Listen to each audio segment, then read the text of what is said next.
परम पूजनीयम परम वंदनीयम माँ आशुतोष अम्बरी जी की जय। परम पूजनीयम परम वंदनीयम बाबा आशुतोष अम्बर महाराज की जय। परम पूजनीयम परम वंदनीयम आशुतोष भगवान की जय। सच्चे दरबार की जय। जय श्री राम। जय जय श्री राम।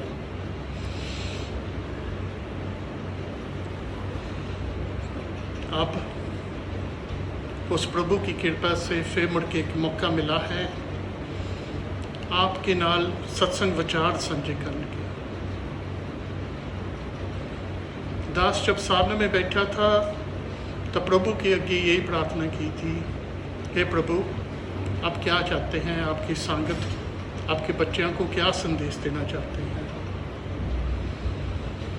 तो उस समय तो महाराज जी ने एक समय की एक घटना याद कराई,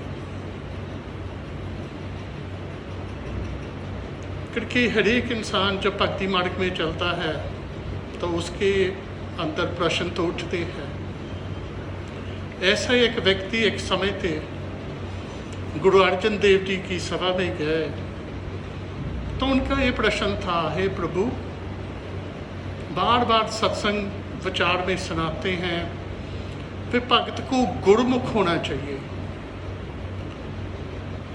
तो महाराज जी कहते हाँ, कहते महाराज जी पर इसका मतलब क्या है।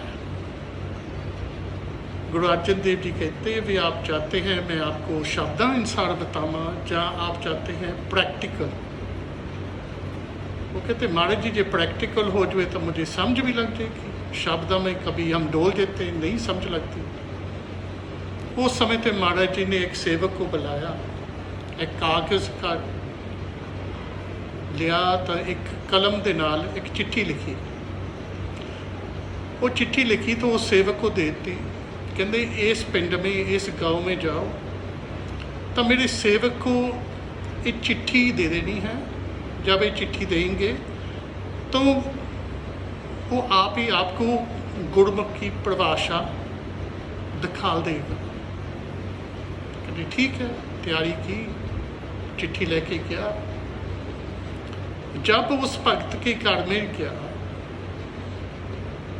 तो पिंड वाले को पूछता, गांव वाले को पूछता, एक गुरमुख है, गुरु अर्जन देव जी का सेवक है, मैं उसको मिलना चाहता हूँ। तो कहते भी जिस घर में ब्याह सगाई की रस्म हो रहे हैं वो ही उसका घर है। तो जब वो भक्त जाता तो भाई गुरमुख को देखता, मिलता तो भाई गुरमुख को बताता भी गुरु महाराज जी ने आपको ये चिट्ठी दी है आप वास्ते। वो कहता ठीक है। उस समय तो उसने चिट्ठी भी नहीं पढ़ी, उसने चिट्ठी मस्तक तो ला के उसने साइड में रख दी। अब तम संस्कृत सनातन ये बहुत चीज़ां हैं जो हम भूल गए हैं, पर एक समय पे जो मेहमान था उसको परमात्मा का रूप समझ के उसका सम्मान करते थे। जब वो भक्त आया तो पहले एक परात पानी की, उसके नाल उसके चरण धोए, चरण धो के एक कपड़े ना सुखा के बाद तेल ना जो उसके पास था उसके नाल उसके पैरों में तेल लाया। फिर उसको पानी पिलाया, राजी खुशी पूछी, गुरु बारे पूछा, गुरु के सभा में आया है, मेरा गुरु कैसा है। जब वो सब बातें करते करते वो व्यक्ति देख रहा है, वो देख रहा है भाई गुरमुख एक तपड़ी बुन रहा है। तो बाहर बेड़े में पैना बोलियां आ रही तो नच रही। तो फिर एक पासे भी देखता है एक चिट्टा कपड़ा पाया है। और जैसे हम भी किसी के घर में जाते हम सब चीज़ें देखते हैं, किसी के घर में शिव का मूर्त होती है, किसके पास कृष्ण की होती, किसके राम है, किसी के 10 गुरुओं के होते। जैसे जैसे हम देखते सब देखते पर हम पूछते नहीं हैं। इसी तरह उसने भी ये सब चीज़ें देखी पर उसने हिम्मत नहीं हुई मैं पूछा ये क्या है। उस समय ते भाई गुरमुख गुरु अर्जन देव जी की जो चिट्ठी है तो वो पढ़ता है। तो चिट्ठी में गुरु ने एक ही बात की है, मेरे प्यारे गुरमुख, हम सदा ही आपके साथ हो। भगत ने पढ़ी, आंसू भी आए खुशी के, फिर मेरे गुरु ने मुझे याद किया, तो चिट्ठी एक पासे रख दी। अब भाई गुरमुख उस व्यक्ति को कह रहा है, मेरे बेटे की सुबह शादी है, आप भी रुको, नाले शादी भी देख लेना, तो जो मेरे गुरु की राजा है वो भी देख लेना। तो कहते ठीक है। सारी रात गुरु की महिमा सब ये चीज़ें चलती रही।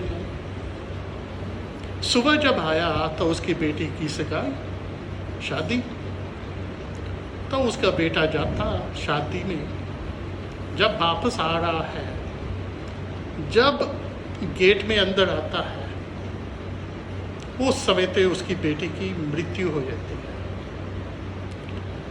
जब उस बेटी की मृत्यु हो जाती है, भाई गुरमुख क्या करता, वो जो टुकड़ी बननी होती है उसको बचा के अपने बेटे की लाश ऊपर रख देते हैं। जो चिट्टा कपड़ा था, जो कफन था, उसको उठाया तो ऊपर उसको दे दिया। अब सब लोग रो रहे हैं, ये क्या हुआ, सब कुछ। तब भाई गुरमुख शांत होके एक पासे बैठ गया। अब वो सेवक जाके पूछता, भाई गुरमुख, जे तुझे पता ही था वे आपके बेटे की मृत्यु होनी है, फिर उसकी शादी क्यों की, ये सब कुछ क्यों किया? भाई गुरमुख उसको बिठाल के समझाता, कहते ये तो मेरी गुरु की कृपा है, उसने मुझे सब कुछ पहले ही दिखा दिया। क्या होना, जो होना वो तो होना ही था, पर उसकी इतनी कृपा है, उसने मुझे उस वास्ते तैयारी करा दी। नहीं तो इस समय तो मैं कहाँ जाके तपड़ी लेके आता, कहाँ जाके कफन का कपड़ा लेके आता, मैं ये तैयारियाँ कैसे करता? अभी भी हैरान हो, कहता आपको पता होते हुए भी फिर भी इतना कुछ हो आपने होने देता, आपने फिर रोका क्यों नहीं? कहता फिर तो मेरे गुरु की जो कृपा उसकी उल्लंघना हुई। इसके मतलब जो मेरी कृपा मेरे गुरु ने की, मुझे सब कुछ दिखा दिया, तब मैं क्यों उसकी एक रुकावट बना? भाई ये नहीं हम कर सकते। वो आगे पूछता, कहता भी मुझे अभी भी ये समझ नहीं आ रही है, ये क्या हो रहा है? तो भाई गुरमुख उसको समझा रहा है, जब तक मुझे ब्रह्म ज्ञान मिला है, आत्म ज्ञान मिला है, तब मेरे गुरु ने सदा ही मुझे क्या, आपने गुरमुख होना। कहते आप जैसे हम भी सोचते थे, गुरमुख होना मतलब क्या है? ये जो शब्द गुरमुख है, एक गुरुमुख नहीं है, एक गुरमुख है। गुरु जब परमात्मा शरीर धारण करता उसको सतगुरु कहते, उसको गुरु कहते हैं। जो गुर है वो टेक्निक है, वो विद्या है, वो दीक्षा है जो गुरु ने हमको दिए, जो ज्ञान हमको दिया, उस ज्ञान उस ध्यान हमारा मुख होना चाहिए। इसका मतलब हमको बाहर नहीं, अंतर जाना पड़ेगा, अंतर्मुख लाना पड़ेगा उस शक्ति नाल। जब हम गुरमुख होएंगे फिर हमको ये समझ लगेगा ये जीवन हमको क्यों मिला है। गुरु कृपा हर एक पल पल ते हम ते बरसा रहे हैं, तो तभी यह एक भक्त समझता है भी गुरमुख का मतलब क्या है। इसी तरह जब मैं अपने अंदर उस शक्ति न जुड़ता है, उस शक्ति की कृपा नाल उसने मुझे ये समझा दिया वे जो पृथ्वी में जो होना, जो कुछ भी होना, वो जैसे होना वो होना है, पर इतनी गुरु की कृपा है। वे गुरु जब खुशी होती तब मुझे नचाता नहीं है, जब दुख होता तब मुझे इतनी गमी में नहीं लेके जाता, वो मुझे स्थिर कर दिया है। भक्ति नाल उसने मुझे स्थिर कर दिया, उसने मुझे गुरमुख कर दिया है। मेरा ध्यान उस अंदर दृष्टि हो गई। तो जब वो सब चीज़ें समझता तो वो कहता भाई पर हम क्यों नहीं हो रहे? प्रश्न तो उठता, आपको तो इतनी कृपा हुई पर हम ते कैसे होएगी? ताकि भाई गुरमुख उसको समझाता, गुरु कृपा सब ते करता, कोई ऐसा नहीं उसका भगत जिसको ज्ञान दे के उससे वो कृपा नहीं करता। बात ये है, भगत गुरु ते विश्वास नहीं करता, क्योंकि वो गुरु को भी एक शरीर समझ के बैठ लेता। जब गुरु सामने होता उस वेले जी महाराज जी, जी प्रभु, जिले बाच होता गुरु केड़ा देख रहा है, हम जो मर्जी करें। इसके कारण जे उस गुरु ने आपको वो दीक्षा दी है, वो टेक्निक बताई है जिसके नाल उसके नाल एक होना, तभी साध संत महापुरुषों ने क्या है, जे उस गुरु को जाना है तो आपको अंतर्मुखी होना पड़ेगा। उसके नाल एक अंदर से, जो गुरु आपके अंदर है सोई बाहर है, जो बाहर है सोई अंदर है। अंदर वो आपके अंदर वो परमात्मा की शक्ति, वो परमात्मा का प्रकाश है। इसी तरह जो सामने शरीर में है वो भी वो परम शक्ति, वो परम प्रकाश आपके सामने है। पर उसको हम किस तरह उसको गुरु को देखते हैं? इन अखा से जो धोखा देती हैं, इस कन्ना से उनके वचन सुनते जो कभी बातें जो होती हैं अनसुनी कर देते हैं। जो गुरु के मुख से वचन आते हैं हम उसको ऐसे बहुत हल्के ले लेते हैं। कभी महाराज जी हंस रहे हैं, हमारे साथ मजाक कर रहे हैं, कभी गुरु बहुत सीरियस हो जाते हैं, फिर हमको तक गुरु हमको डांट रहे हैं। गुरु जब भी कुछ भी बोलता, कुछ चीज भी इशारा करता, हर एक चीज हमारे कल्याण वास्ते करते हैं,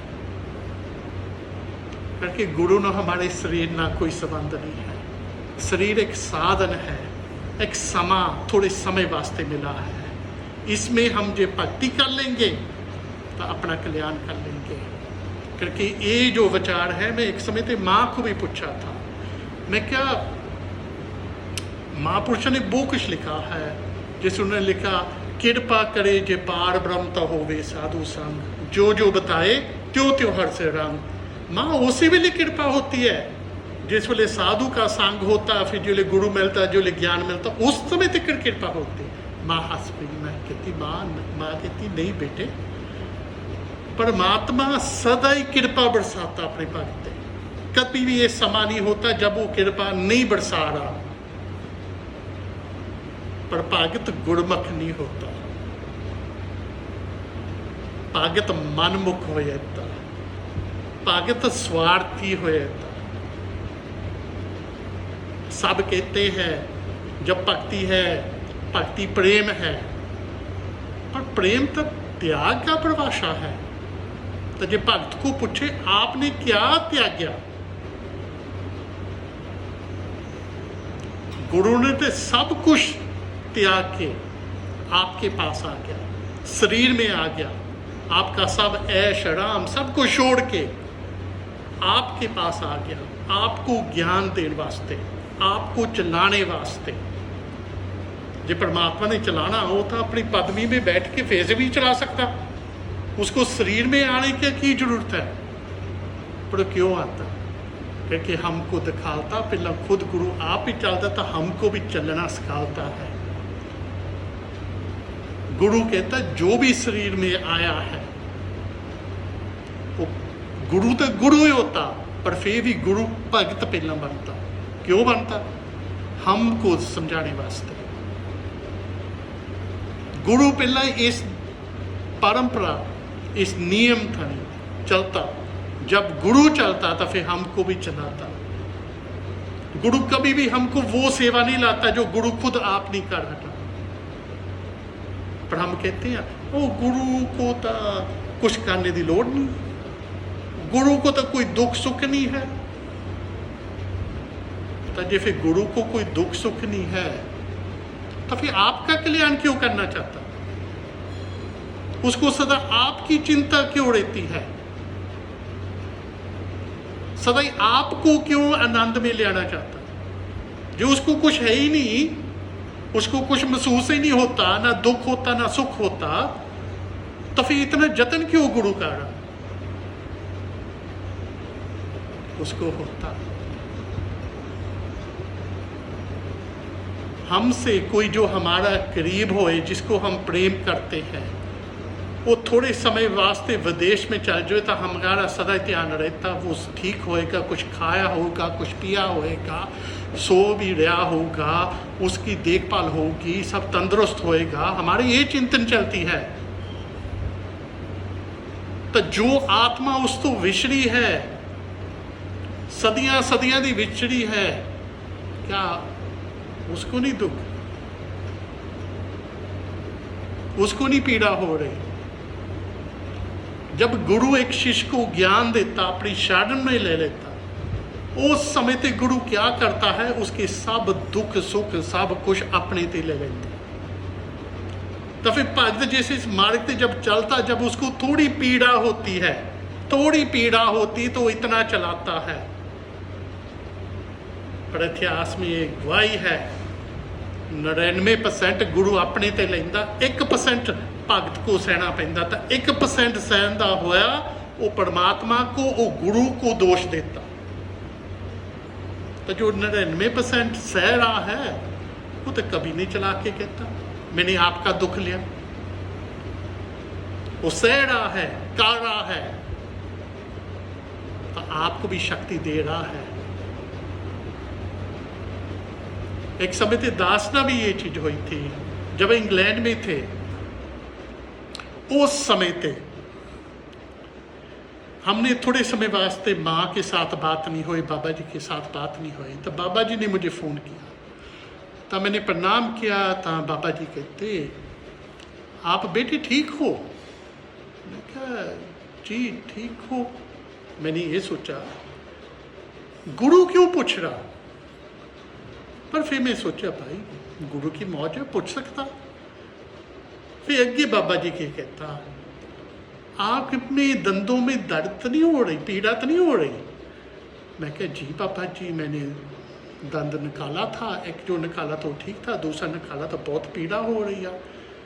कहते हाँ, माँ के भी बहुत पीड़ा हो रही दंद में। उस समय तो मेरे अंदर ये हुआ, बाबा जी अभी माँ को फ़ोन दो, मैं माँ के साथ बात करना चाहता हूँ। बाबा जी कहते हाँ ठीक ठीक। नहीं मैं क्या बाबा जी, मैं अब आपके साथ नहीं और बात करेंगे, सीधा माँ को दो।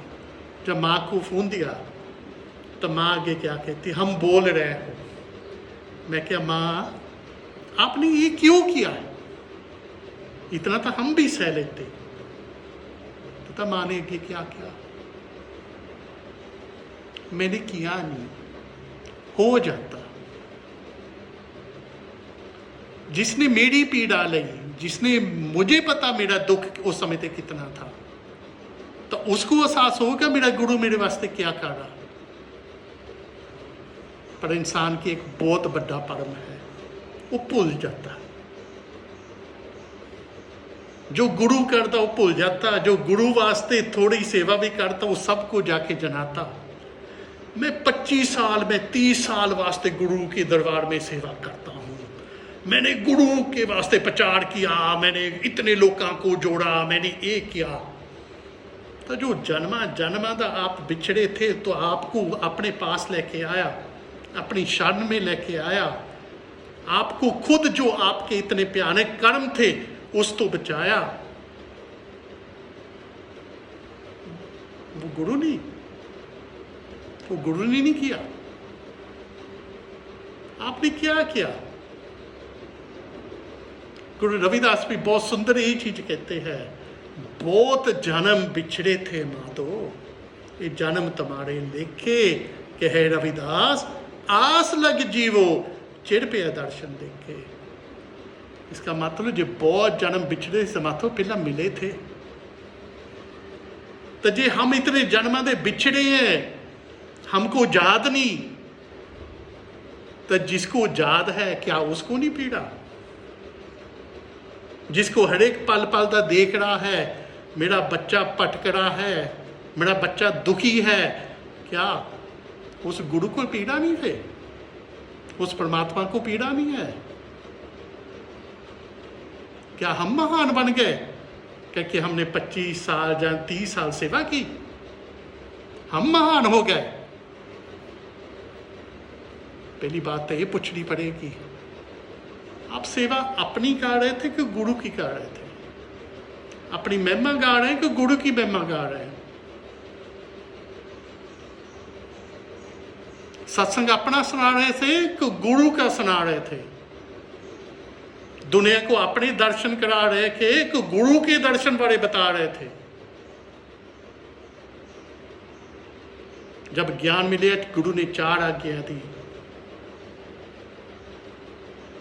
साधना, साधना किसकी है? गुरु तो बिना साधना हो नहीं सकती, क्योंकि जब तक गुरु नहीं जीवन में आता, जब तक हमको तो साधना बारे कुछ पता ही नहीं। सेवा किसकी की थी? मानता नता न किसकी सेवा की? गुरु की। जे गुरु नहीं तो सेवा फिर किसकी कर रहे हैं? गुरु ने खुद आपको सत्संग विचार दिए, इसके कारण आपका जीवन बदलिया था, आप गुरु के पास आए तो गुरु ने आपको ज्ञान दिया।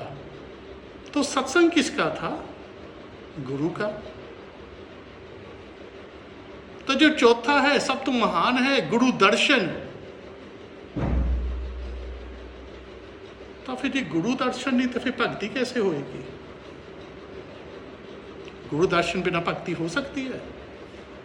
महापुरुष ने इतना भी कहता, कहते बिन गुरु देखे नींद ना आए। वो कहते जिन्ना चਿਰ ਅਸੀਂ गुरु ਨੂੰ देखते थे सानू नींद नहीं आती। फिर प्रश्न उठता है, आप कैसे इतनी गहरी नींद में सोए थे? वो तो कहते बिन गुरु देखे नींद ना आए।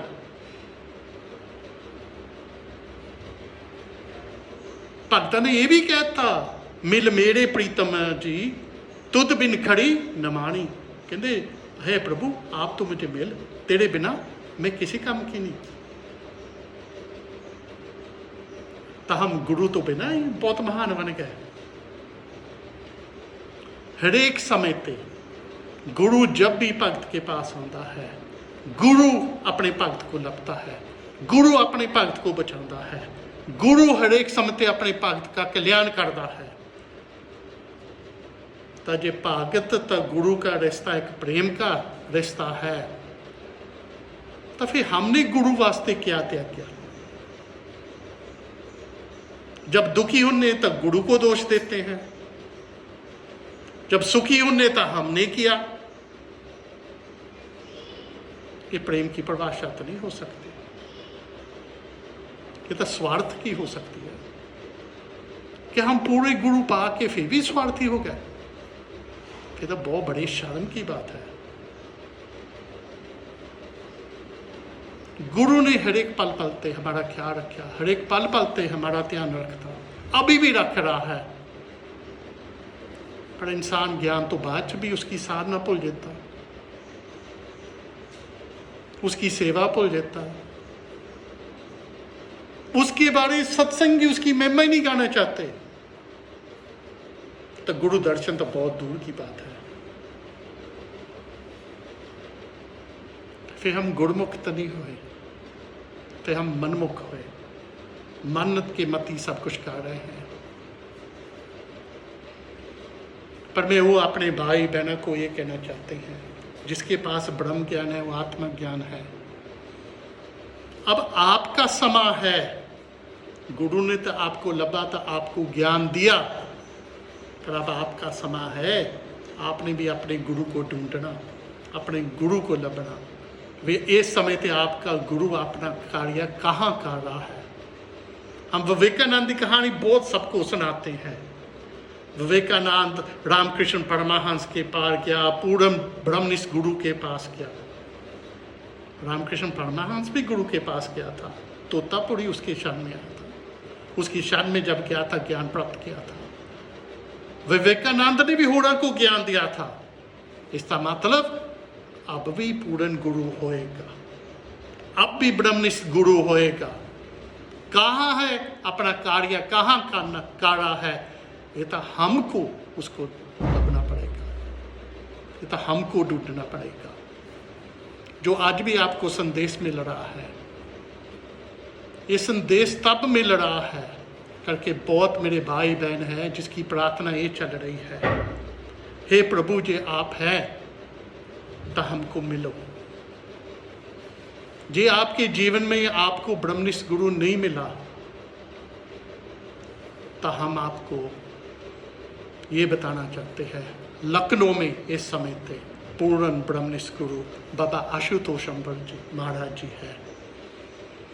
जे आप वो सच तो जो सच तो आप विसर गए हैं, वो सच को फिर प्राप्त करना चाहते हैं तो आपको निवेदन देते हैं, तो आओ लखनऊ, गुरु की शान में आओ, आपका हर एक प्रश्न का हल होएगा। तो आप भी उस सत्य को फिर मड़ के उस सत्य ना जुड़ो, जानो वे आपका इस समय ते आपका गुरु किस रूप में है तो क्या कर रहा है। और आपको विचार तो बहुत देर दिल करता है, पर समय तो क्या रखता हुआ हम यहाँ ही अपने शब्दों को विराम देते हो।